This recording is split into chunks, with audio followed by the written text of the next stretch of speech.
What if your social anxiety isn't a flaw, but a sign that the mask you've worn is breaking, and the real you is trying to emerge? In this video, I'll explore that transformation through allegory and Jungian psychology. There was a man who had discovered a small but beautiful tree. Enamored, he decided to build a small town around this tree. The townsfolk loved the tree, particularly its petite frame. In order to maintain the town's preference, the man intensely limited the tree's access to water. He would cover the tree and the surrounding radius in times of rain. The man would give the tree small doses of water in order to control its growth. The people adored the little tree. It became a symbol of the town, contained, picturesque, beloved. And the man, proud of their approval, continued to watch over it carefully. Over time, however, something strange occurred. The people noticed the terrain of the town had become unstable.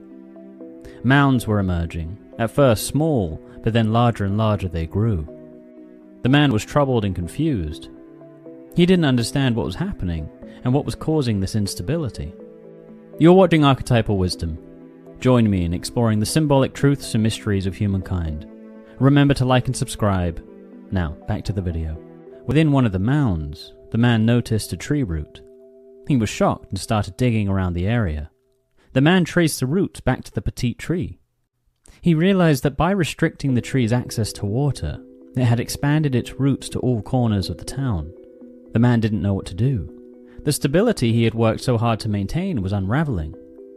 Not from an outside threat, but from the very thing he thought he had under control. The townspeople still adored the petite tree, and the identity of the town was wrapped up in its contained beauty. Yet he now saw the truth. The structure was unstable, and the illusion could not hold. Eventually he accepted what had to be done. The man stopped limiting the tree's water supply. The tree grew larger and larger. At first, the townsfolk hated it. They said it changed everything that the town had come to represent. It had lost what made it special. But in time, the town adapted. It grew with the tree. What was once a quaint village became a thriving city, alive with vitality. And in the center stood the tree, no longer small, but whole. What do you do when something inside you begins to reject the person you've become? When the public-facing self starts to crumble, it often shows up as social anxiety, or even sudden panic. One moment you're going about your usual role in a group, and the next you're gripped by uncertainty. You don't know what to say. It's as if your old social instincts are an outdated script that no longer fits. So what exactly is this experience? Well, this can be understood as the breakdown of the persona. The archetype of the persona is our public face. As social creatures, our ability to live among others is essential to survival. The persona is the adaptive layer of the psyche that helps us navigate communal life. It forms early as we learn, often unconsciously, what parts of ourselves are accepted and what must be hidden. In order to stay connected and safe, we begin to self-edit. For some, especially those raised in volatile or critical environments, this editing becomes extreme. For a time, the persona may feel comfortable, even natural.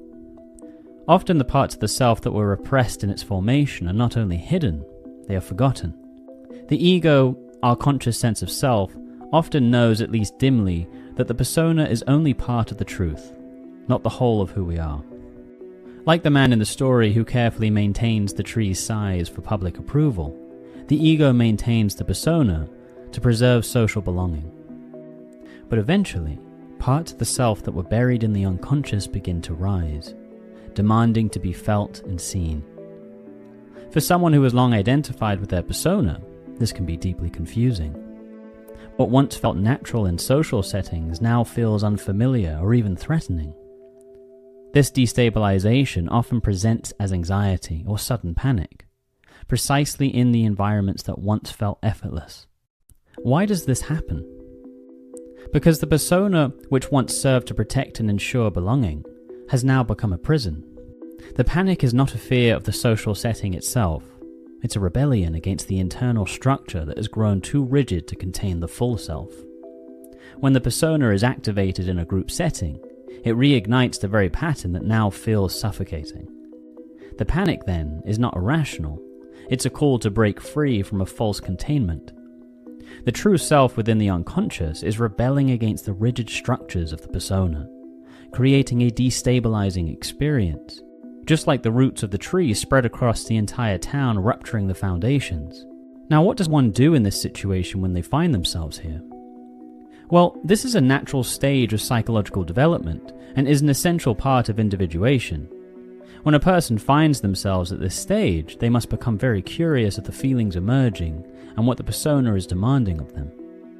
In outlining the framework of the persona, what becomes clear is the formative wounding of the individual, which was the origin of their persona forming the way it did. For example, let's say an individual starts to investigate their persona and they realize that they are not allowed to express their humor or playfulness.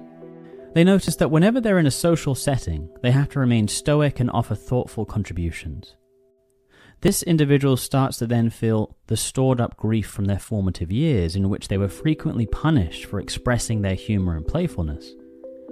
The individual then slowly starts to challenge the structure of the persona by allowing a little more playfulness to be seen in public.